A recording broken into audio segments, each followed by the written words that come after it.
Mtazamaji, nikitumai kwamba umeshinda vyema na ubuheri wa afya. Ni wakati mwingine tunakutana tena katika taarifa nyinginezo kutoka County 001 studio zetu za Mombasani. Bila shaka unatizama taarifa za Shina la Upeo ukiwa nami kama kawaida Mariam Mwacharo. Ni furaha iliyoje mtazamaji kukutana nawe tena kwa siku ya leo. Basi rasmi na kusihi uandamane nami tangia sasa mpaka tamati ya taarifa hizi. Karibu.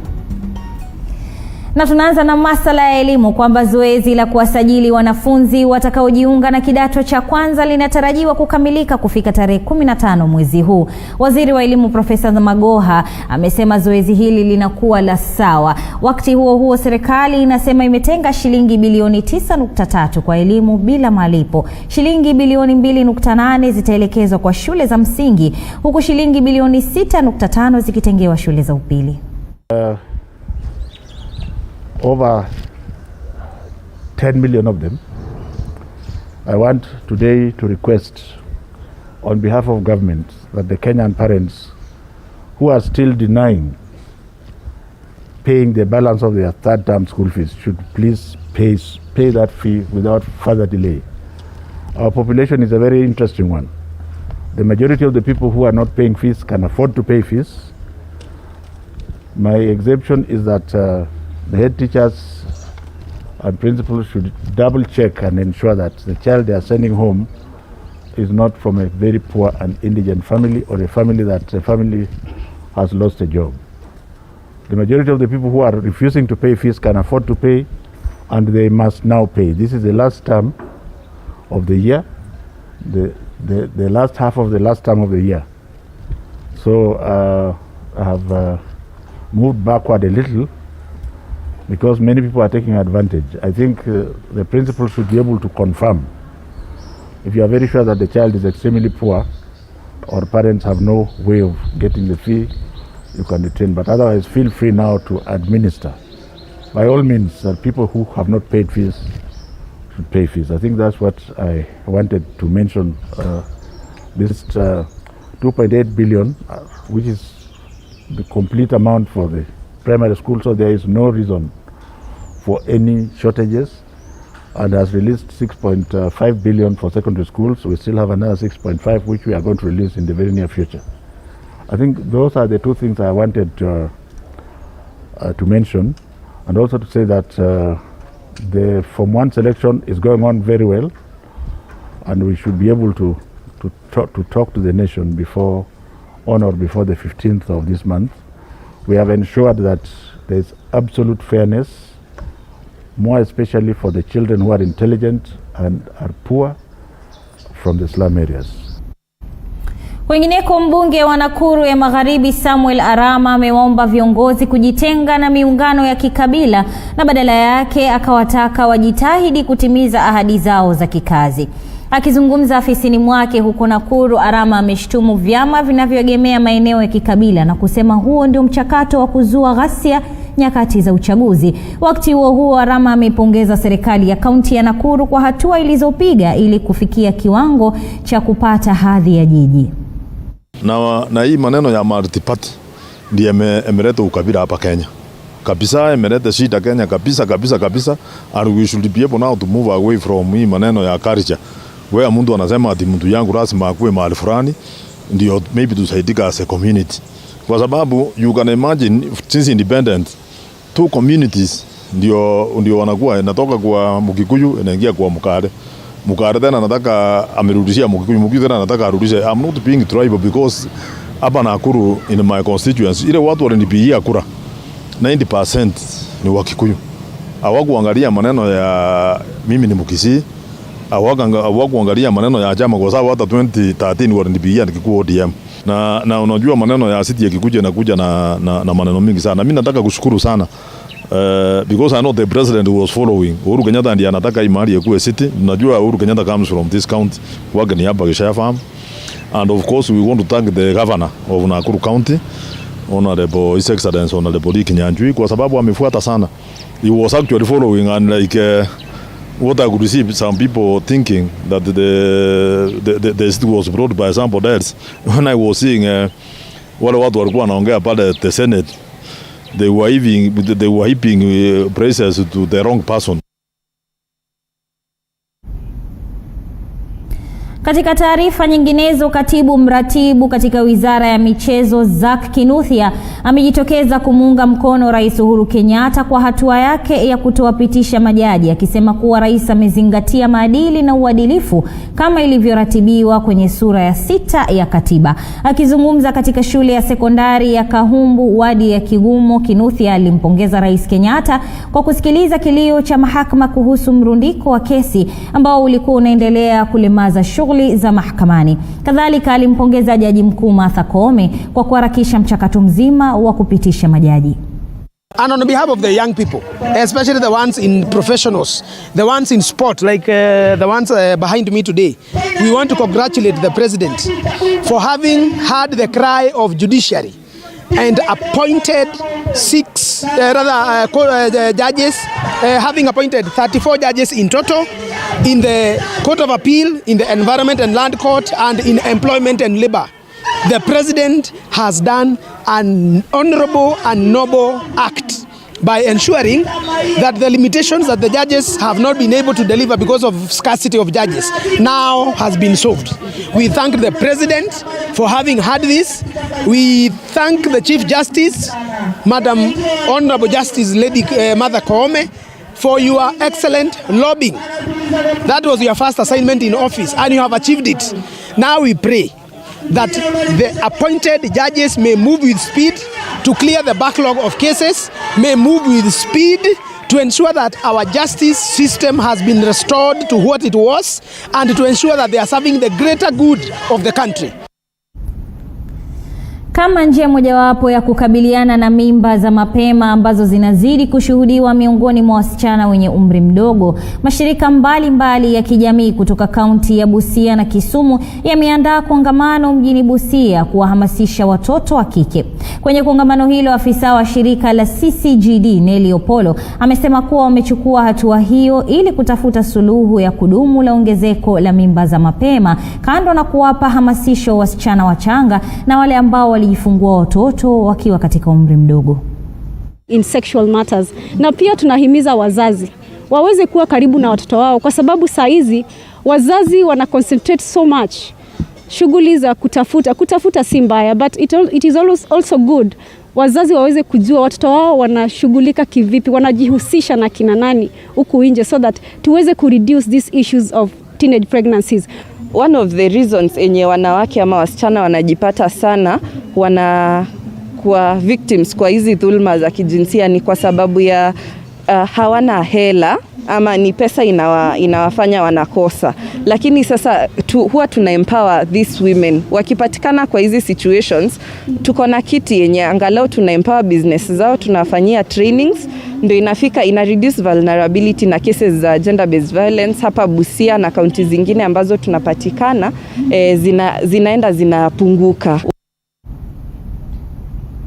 Mtazamaji, huenda kukawa na uhaba wa fedha katika kaunti baada ya serikali kuu kufunga mfumo wa fedha wa IFMIS ili kujitayarisha kwa mwaka wa fedha wa mwaka 2021 na 2022 wiki hii. Sekta ya afya ni mojawapo ya sekta zitakazoathirika ikiwa fedha za serikali za kaunti zitachelewa na kupelekea uhaba wa huduma muhimu hospitalini. Haya yanajiri huku serikali ya kaunti ya Kiambu ikijitayarisha kuongeza idadi ya wahudumu wa afya katika kaunti hiyo. The level 4 here is actually Tigoni, which is our Kiambu COVID center. But as you probably know, we do not have COVID patients in our wards in Tigoni.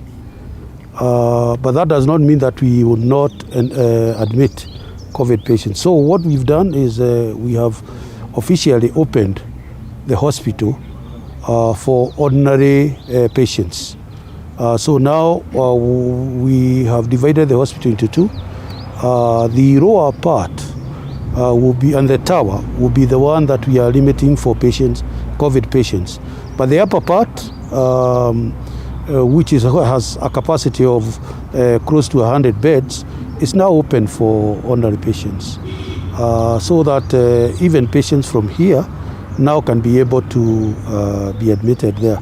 We are also going, and what we are doing, as you saw, we advertise, we want to increase the human resource, bring in some more personnel We need more doctors in this facility, more clinical officers. So that's what we are planning going forward as far as improving our health facilities services concerned.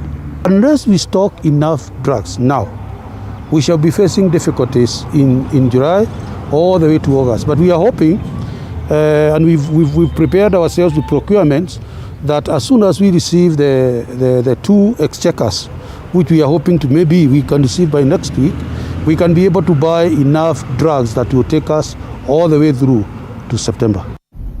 Wanaoenzi kufuga mbwa walijumuika na wenzao katika onyesho la mbwa lililofanyika mjini Eldoret. Zaidi ya mbwa 70 walishiriki katika onyesho hilo. Onyesho hilo lililojulikana na wengi ama lisilojulikana na wengi huwaleta pamoja wapenzi wa mbwa na kuonyesha vipaji na uwezo wa mbwa wao. Walioshiriki katika onyesho hilo wamedai kufuga mbwa imekuwa biashara ya kutengeneza ajira nchini, huku wakitaka mabunge ya kaunti kuzingatia kuweka kando fedha kwa minajili ya maonyesho kama hayo. Kuna mbwa kategori fulani, kuna mbwa yenye kazi yake ni hii, kuna mbwa yenye kazi yake ni hii. It's a very good expo because you get to meet many different breeders and trainers, and there are a large variety of dogs. We have a Bobel, he's 16 months, he's called Simba. We've been with him since he was young enough, from Kitale actually. And then we have a Dutch Shepherd. He's called Sky. He's 3.5 years old, and it's a good opportunity to be here. We are very excited being the first in the region. The day has been quite a success because we didn't anticipate it was going to pull out a huge participation and registration. And we've just realized that we have so many dog lovers who are not just keeping dogs as companions in their compounds, but who are keeping dogs as a business, as a commercial venture.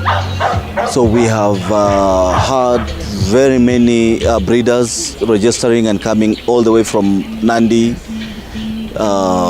Kapsabet, Kakamega, Kisumu, and this is showing that there is a growing interest in this industry, and many of the people, what is interesting are young people. That means it's a job creation. These days, keeping of dogs, it has become a very, not only doing it for pets, but again for security-wise, and again for business. And if possible, we can put something on our county assembly so that we put aside some amount for such events. The first time we marketed the dog show in Eldoret, we had a lot of positive feedback from people in Eldoret, since now no such events happen in the Western region most likely. They always happen in Nairobi, and people from the Western region always feel left out most of the time. So this was a very great opportunity for them to get and actually feel how a dog show is organized and what actually happens during the dog show. Na mtazamaji, bila shaka ni taarifa ya kusisimua hiyo. Kwanza mwelekezi wangu kutoka Nairobi akisema alidhani ni mbuzi peke yake wenye vitabuni ama walioko vitabuni ambao huvaa miwani, lakini leo tumeona na mbwa vile vile anaweza kuvaa ile miwani ya jua. Lakini tukiachana na hayo ni kwamba wakulima wa asali katika kaunti ya Kakamega wametakiwa kukumbatia teknolojia ya ukulima wa asali iliyozinduliwa na kampuni ya African Honey. Uvumbuzi huo unalenga kupunguza visa vya vidudu vinavyoathiri kilimo cha asali na kuongeza kiwango cha mazao ya asali hadi kilogramu 25.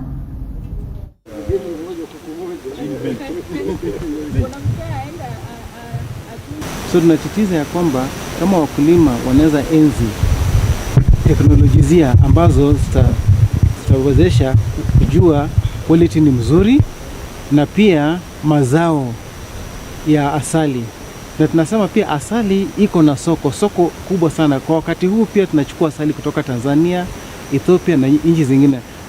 Na tuko na mazingira mazuri kama hapa Kakamega Forest ambayo tunaweza weka nyuki pale tupate asali mingi. Na asali uzuri yake ni ile kilimo ambayo unaweka pale hiyo mzinga na nyuki zitafanya kazi yake na utapata mazao mazuri baada ya kuzingatia maagizo ya honey keeping.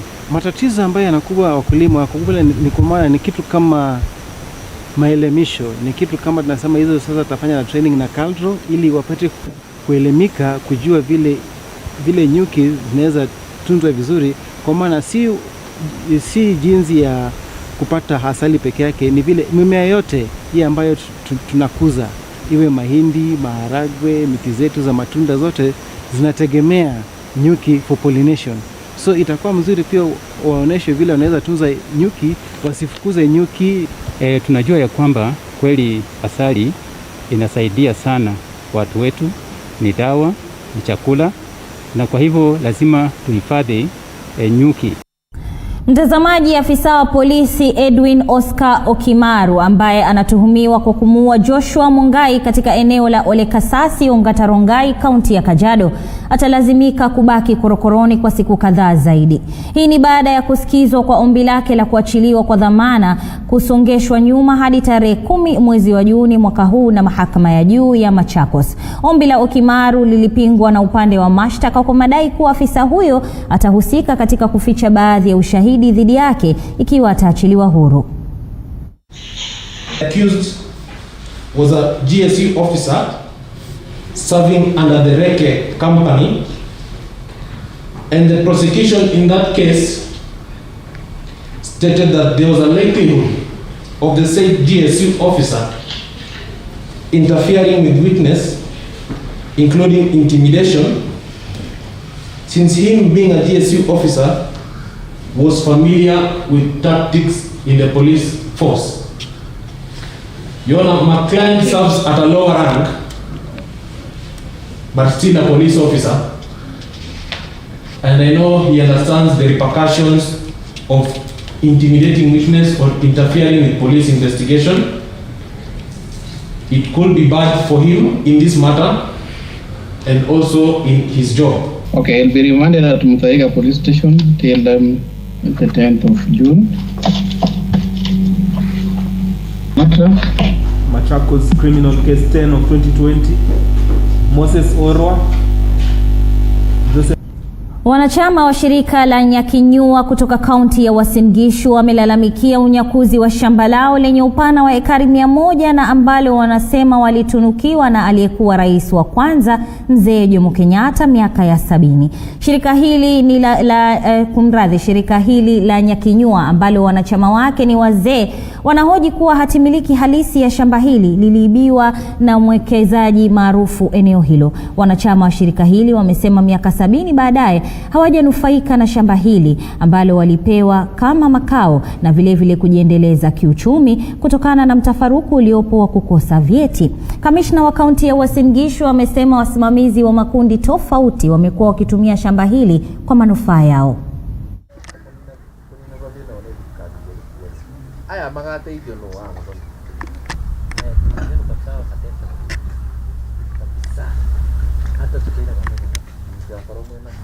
Wameaga, hawako uhai. Wale tuko uhai ni watu wasee na watoto wao. Hata hawa wenye wanafuata ni wenye wanafuata badala ya wasasi wao, si hawa wenyewe, lakini ni yao sababu waliwasiwa na wasasi wao. Sisi wenye tulinunua hiyo shamba, wengine wetu hawako uhai, waliaga.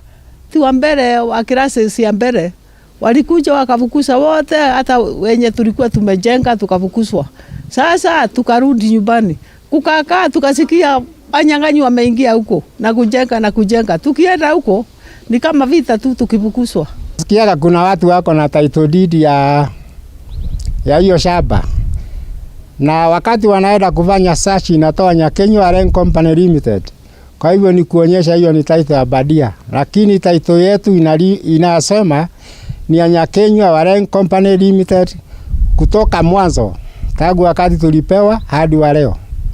Na kama ni yao, tungeomba ya serikali chukue hii yetu pamoja na yao waliganisha ni gani yetu ama ni gani ya haki. Is a problem with their leaders, because their leaders have also been benefiting out of that confusion. They have continued registering new members, and that is why finalization has also been a challenge. Zaidi ya vijana 70 kutoka eneo la Umoja tu, kaunti ya Nairobi wamefanya maandamano kupinga kubomolewa kwa biashara zao kutoka eneo linalodaiwa kuwa shamba la umma.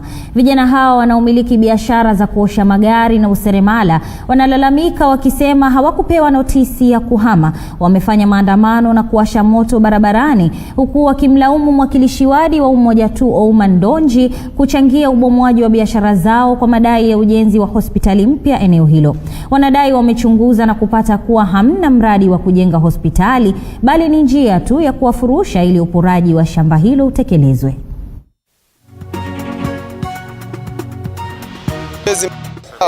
Na wenyewe hawataki kuwa responsible enough watuambie sisi wenye tuliwachagua, wanatuambia tufai kuuliza maswali. Who has the power? Is it me or is it the MCA? Watuambie saa hii tunataka kusikia. Hata sisi wenyewe tunataka. Manzi hapa unajua ni more than 50 people wanafanya kazi na si hata 50 wenyewe, kuna watu wengine bado wanakuja wanapata kazi hapa. Sasa MCA hujawahi kuja hapa utu address like youth, hatujai kuona hata mimi by the way hata sijui MCA sijai muona. Ungekuja uongee na sisi kama vijana, utuelekeze, utuambie hivi na hivi na hivi niko na project, hatungekata hata hatukatai hata sahi. Lakini what you are doing si fair hata kidogo, kwa sababu hawa vijana wataenda wapi? Masaa 24 utahama vipi? Hauwezi, manake unafaa kupewa muda, ujipange, ujue mahala ambapo utakapoenda, ujistiri kwa saizi, alafu ukishapata sehemu ya kwenda unaondoka unaenda kwa amani. Lakini vijana wamepigwa kwa saizi. Ochenka kwa buti hatujui yuko wapi, yuko wapi saizi. Mtu kiwekwa kwa buti wapatikana mtoni umeuawa, tutajuaje kama yuko hai? Mtazamaji, nafika ukingo wa taarifa zetu za Shina la Upeo kwa sasa. Ni ruhusu nibanduke angalau tupate kukutayarishia taarifa zaidi. Ila kwa hizi na taarifa nyinginezo ungana nasi katika tovuti yetu www.tv47.co.ke ama katika kurasa zetu za mitandao ya kijamii Facebook, Instagram na Twitter ni pale @tv47 Kenya. Mtazamaji, shukrani sana kwa kuweza kuwa nami tangia mwanzo wa taarifa hili hadi mpaka sasa tunapokamilisha taarifa za Shina la Upeo kutoka County 001. Mimi kwa wako Mariam Wacharo, tuonane hapo baadaye Maulana akiridhia. Kwaheri.